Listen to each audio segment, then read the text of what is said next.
from the station that's on your side. This is News 12 at 6 o'clock. After 2 days in a row of tornadoes and severe storms, communities across the river region are picking up the pieces today. We have team coverage from hard-hit Emmanuel County, as well as downtown Augusta, where floodwaters on the Savannah River are so high, some cars are underwater there. But first up, the first round of the 2022 Masters underway now. Good evening, I'm Richard Rogers.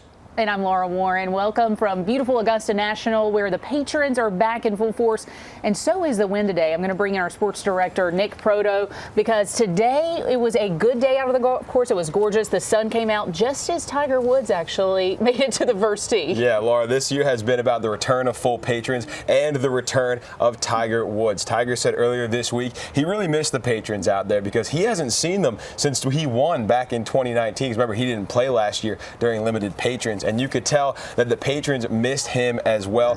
Giant crowds have been following him all week, and that continued into round one today. Tiger played along Louis Oosthuizen and Joaquin Niemann. This is the first time we've seen Tiger play competitive golf since the 2020 Masters, other than that father-son event back in December. You could see some effects of the accident a little later in the round, maybe walking a little bit more gingerly than normal. But all in all, Tiger looked great, and more importantly, he felt great. You know, most sports, if you're not feeling very good, you get a teammate to pass it off to, and they can kind of shelter the load. Or in football, you got 1 day a week. Here we got 4 straight days, and there's no one going to shoulder the load besides me, and I got to figure out a way to do it.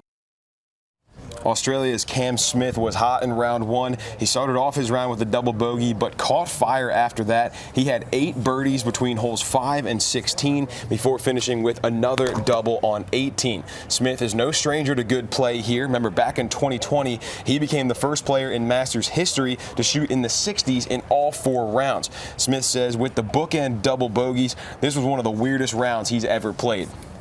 Those couple of double bogeys really didn't have too bad of shots in it. It's not like I was, scratching it out of the trees. Got my second shot into a reasonable spot and just misjudged the wind on both wedges, and just left myself in a bit of a tough spot. But other than that, it was just really solid. Another fun storyline to watch this year is Augusta's own Luke List making a return to this tournament after 17 years. List last played here as an amateur back in 2005. Back then, he was a 20-year-old kid with a bright future, and things are a little bit different for him now. He's a husband, a father. He got to bring his kids out to the par 3 contest yesterday. List says it was exciting to stand on the first tee again, knowing his family and friends were here to watch. He and the family making all sorts of new memories this time around. Yeah, it was just how I kind of pictured it, just utter chaos. So we had a blast, got a lot of great pictures, and had fun with the kids. It got a little humid there, and my daughter was not very happy, but hopefully she'll look back on that and enjoy that, for many years to come. So let's take a look now at the live leaderboard. There you see Smith, Sungjae Im, Dustin Johnson all tied there for the lead at 4 under. A very crowded leaderboard in there. And there you see tied for 11th, Tiger Woods in there at 1 under. I don't know if anybody really expected him to play quite this well, but he has delivered. And Laura, I know one storyline you are watching here. We've got 6 dogs in the field this year. So many dogs in the hunt. And you know what a year it has been for Georgia sports in general. The national championship for the Georgia Bulldogs, the Braves going all the way, winning the World Series. If a Georgia Bulldog put on a green jacket by chance this Sunday, I think the whole state would explode. But this would really be the sports trifecta if they could clinch that. Go Dogs! How about them dogs? The only thing thicker than our accents and the humidity around here, the loyalty to our sports teams. Yeah, absolutely. Go Dogs! I grew up in Athens, so I go way back with the Bulldogs. Yeah, even back in Herschel Walker, even before Herschel Walker. We've got a lot of dogs on tour, and you always like to see those guys do well. 6 players in the Masters field this year graduated from UGA, including Aiken native Kevin Kisner. It's the year of the dog, so hopefully it continues that way, and Sunday one of us is slipping on that jacket. The momentum from the Braves World Series win to the Dogs National Championship win feels like a snowball effect, making Georgia fans more confident than ever about pretty much everything from their putt-putt game to their upcoming promotion. Of course it's the year of the dog. Go Dogs. UGA athletics historian Lauren Smith witnessed the same effect back in the 80s when he was answering the call from his buddy Larry Munson on the Georgia sidelines. And he's witnessing it again now. It's the home state, hometown pride factor. When you can win a championship, it's just like a rising tide lifting all boats. And in this case, all it took for the tide to rise was to finally crush it. It's been a long time coming, and I think beating Bama made it even sweeter. The Braves, Dogs, guys from Georgia have been playing good, so yeah, it's good to see the university represented so well. But if a dog really does slip on that green jacket Sunday, can the state of Georgia handle it? It'd be the trifecta. I don't know how you top it. We are certainly ready to try. Go Dogs! And some of these dogs doing pretty well so far. Webb Simpson, 1 under right now. Bubba Watson, even par. That's right. Bubba knows a thing or two about winning golf tournaments out here. He's done pretty well out here a couple of times, but unfortunately, Kevin Kisner, our Aiken native, had a little bit of a tough day on the course, 3 over, but still so much golf left to play. He could turn that around easily. Absolutely, and we are definitely cheering for him as we get ready for round 2 tomorrow. It's going to be when we find out who makes the cut. For now, Richard, we will send it back to you. Yeah, Dogs in the Hunt. That's been a lot of fun to watch. More from Augusta National coming up in just a few minutes. Thanks, guys. To weather now, a live look outside our studios, and you can see there in the middle of your screen, our flags in the front of the station have just been whipping in the wind. We're only about 1 mile away as the crow flies from Augusta National, so our conditions are their conditions too. First Alert meteorologist Riley Hale tracking some even stronger gusts in the forecast tomorrow. You got to be kidding me, Riley. I know, Richard. It's been one day after another of just something weather-wise that's going to impact us out at the course. And wind's been that factor out there for the rest of this afternoon. Winds sustained close to 20 miles an hour in Augusta and Aiken. Those are actually expected to get a little bit worse heading into our Friday. So if you thought it was breezy out there today, expect even gustier conditions out there heading into our Friday. Now for this weekend, if you are going to be out and about enjoying the town, temperatures staying in the 70s and 60s at least through around the 9 o'clock hour. Past that time frame, though, it is going to be a chilly start. Waking up early Friday morning will most likely be down into the mid-40s for most of the area. But we have issued a first alert for Friday afternoon. So this isn't an all-day first alert, just into the afternoon hours. That's when those winds are really going to be picking up, gusts over 30 miles an hour at times and sustained 15 to 20. So with just all the rain we've seen all week long, that's going to keep the chance for just a few trees coming down in loose soils. Now, as far as winds go in the morning, not too bad, 5 to 10. They really pick up into the afternoon, 15 to 20 sustained, but gusts over 30 at times. Much more on this forecast into the weekend in just about 10 minutes. We have new video in from North Augusta showing yards underwater. This is shot by a viewer in the River North community right there along the Savannah River on the South Carolina side. You can see streets also flooded across town in the River Hills neighborhood. That's near Stevens Creek. Over the lock and dam, a similar situation, what we're seeing at the 5th Street Marina. The Savannah Riverkeeper took out their drone, and you can see the river is just a dark brown in color. They say the National Weather Service expects the river to rise even more, another half foot to a foot overnight before cresting. The Army Corps of Engineers says the flooding we're seeing today is from all that rainwater that fell below the Lake Thurman Dam, making its way downstream, and it is a mess. Check out this bird's eye view of the 5th Street Marina downtown Augusta. Today, we sent our Sky 12 drone up just to show you those river levels there and how much spillover there is. You can see cars parked near the marina almost completely underwater. That's the Savannah River way out of its banks. News 12's Kennedy Harris joining me now live from the marina. And Kennedy, you say the water levels are only getting higher there since you've been out there. Yeah, Richard, we've been out here a couple of hours, and the only thing we've seen is this water levels just continue to rise and rise. Where I'm standing right now, this is actually the roadway. And earlier today at around noon, we were actually on the other side of this caution tape, actually able to stand over there. But now you can see that that is just completely flooded. And if you take a look further back, you'll actually be able to see some of those cars that are submerged in water. 6 cars and at least 1 RV camper completely submerged. Now, the Riverkeeper says all of this was caused because of last night's heavy rainfall. All of the water is just returning from creeks, flowing into the river as it naturally does. But this much water was a surprise, and it's going to be a few days before it's back to normal. We'll manage. We have boats, and people ask me, what do you do when it floods? I go, we're on a boat. You know, the dock goes up, the dock goes down.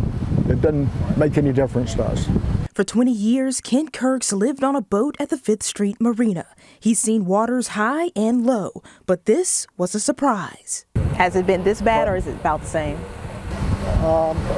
Probably the third worst. It's not the worst I've seen, but it may be before it's all over. The Savannah Riverkeeper says these waters will continue to rise, at least a foot by the end of the day, and it could take days for it to go down completely. Some of the tornadoes, all of that weather, lots of rain has dropped, and this is the outcome. So what falls on the ground eventually goes into creeks, streams, and then into the river. She's crested a lot very, very quickly. So unfortunately, the marina was taken by surprise last night. The waters have submerged at least 6 cars, 1 RV, and at least 2 trash cans floated away from the marina. All boating docks have been closed off. Officials are urging you to stay out of the waters and let nature take its course. You know, nature will do what it's going to do. When the rains come, the river floods. That's how it works. So it's actually a good thing for the river. It's flushing itself, it's cleaning itself. In the meantime, Kent and friends will lend each other a hand, food delivery included. You either love it or you hate it. And the people that love it stay here, and we are a good community. Everybody looks out for everybody. So again, safety is the priority. You're welcome to come down here, take a look at this, but stay out of the water. The Riverkeeper is worried about oils and gas and possibly even sewage being in these waters, and they want to remind you that floodwaters are dangerous waters. Kennedy Harris at a fast-rising Savannah River. Thanks again for the live updates there. Just across the river in Allendale County, South Carolina, a new report from the National Weather Service in Charleston. Today, that survey crew says they found EF3 tornado damage. We're still waiting to hear how strong the storms were in Emmanuel County. A tornado first ripped through downtown Swainsboro in Georgia Tuesday, followed by another in the same area just last night. We have crews on the ground there for a look at conditions and the cleanup efforts underway, and we'll get to them in the next 10 minutes. Riley? Yeah, it's significant rainfall over the past couple of days, keeping those flood warnings in place through the weekend. Take a look at some dry and windy conditions, though, the next few days, just after the break. That was just warming up my muscles. There you go. Oh, look. And now you see that break. Oh, my gosh. So my dad and my brothers are golfers. I'm actually not bad at putt-putt, but sometimes I do hit, like, you know, a couple fives at first, but... there you go. There you go. Hey. You are the queen. Zeta Halliburton getting it done this morning. An amazing shot on our putting green. That's out right behind our station here at Riverwatch and I-20.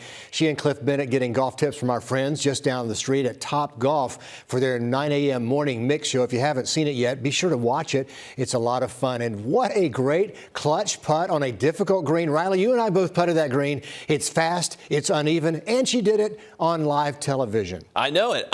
Hats off to Zeta. I mean, a heck of a shot there. That is a tough putt. There's a good bit of slope on that putt on our putting green back there. So Zeta, as she mentioned, she comes from a family of golfers, and she is a heck of a golfer herself. So congrats there, Zeta. Good stuff.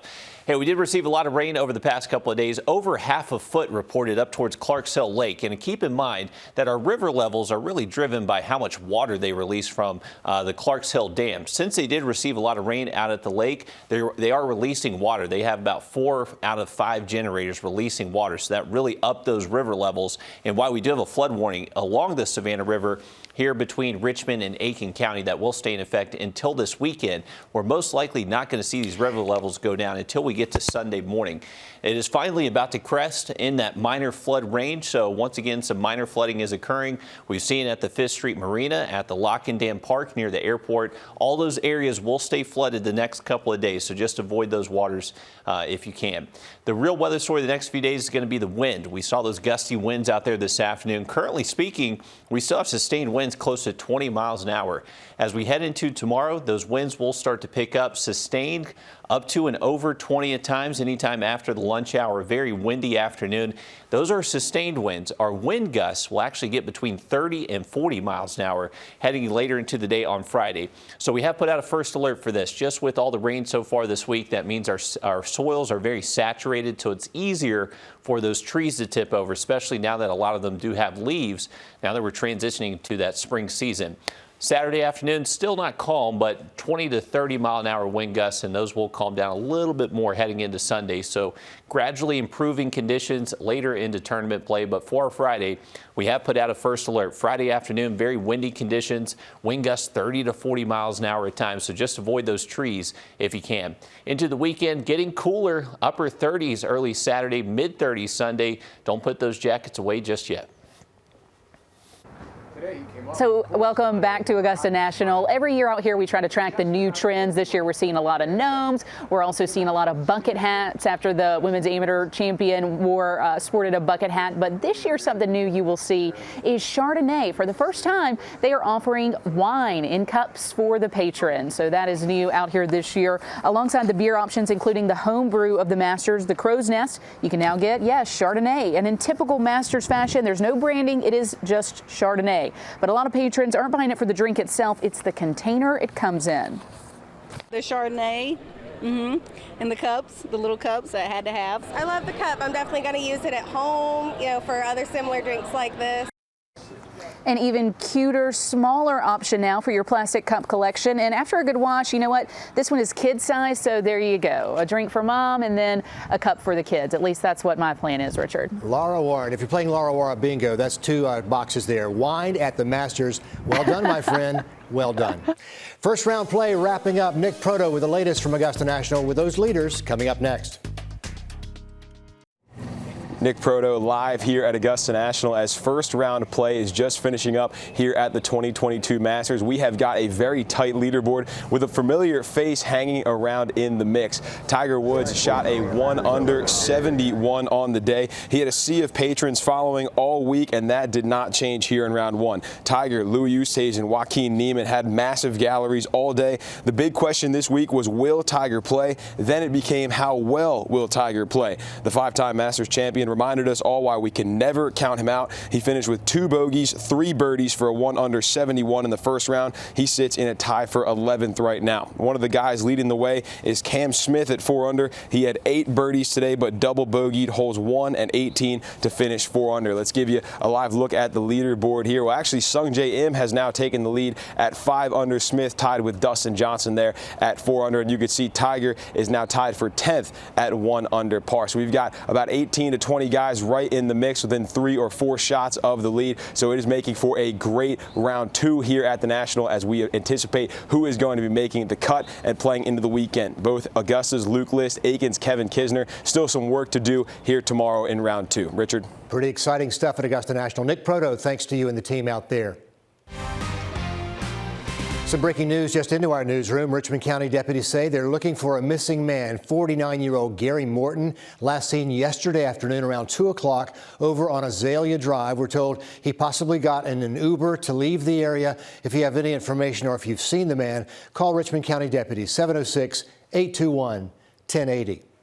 After 2 tornadoes hit Swainsboro this week, the town is picking up the pieces today. News 12 Celeste Springer spent the day there and shows us how the community is working to bounce back from this. We were already in Swainsboro this week when only about a block away, storms ripped off the entire roof of a building. But storms came through here again, and take a look at the damage left behind from this most recent round. This beautiful home now left surrounded by chaos. While George Smith's grandkids came to town, there was another visitor, this one very much unwelcome. When we get back to school, we have to write an essay on what we did on spring break, and this is definitely going to be the subject. Back home, this storm is probably going to end up being the talk of the playground, but not so much for the one that used to be in their grandpa's backyard. There's our playground right there. Thankfully, despite a disheveled yard, this beautiful historic home still stands, now with even more stories to tell. This house was built in 1883, and I believe these trees were planted at that time. But for the trees, it's probably the end of the line for them. And unfortunately, many other trees too. An employee with the Swainsboro Golf Course tells us they have about 25 trees down. To help with the cleanup, they've now hired 9 more people. Across the street is where we find neighbors sorting through their own branches. We was out on the porch right here. We was just messing around, and a big gust of wind come through, and I mean, it all happened so quick. It was like 15 seconds. But as for what's next, clean up so we can go to the lake. They're ready to get to work and excited to be able to kick their feet up after all of this is over. In Swainsboro, Celeste Springer on your side. Celeste and the team there say everyone we spoke with today was in high spirits, all saying they're so thankful none of them were hurt during the storms that came through South Georgia. Riley? Well, it will stay dry into the weekend, but it will be a little bit cooler out there. High temperatures barely able to hit the 60s by Saturday afternoon. Now look at that forecast just after the break. Well, you may have been woken up late last night. Take a look at this lightning strike captured by doorbell video sent in by Mr. Gene Johnson from Evans, Georgia. Incredible video here. You can just see this slow-mo lightning just kind of streak across the sky. And since we did have a shallow, stable layer of air as these storms were moving through, it actually helped kind of keep that sound of thunder close to the ground, which made it just kind of rumble our houses last night. Very intense storms. Remember, windy conditions Friday. We do have a first alert in effect for that, and staying breezy all the way through the weekend. And that's all our time for News 12 at 6 o'clock. Our next live update, 7 o'clock, over on NBC 26. We hope to see you there. If not, check us again at 11 o'clock. Have a great night.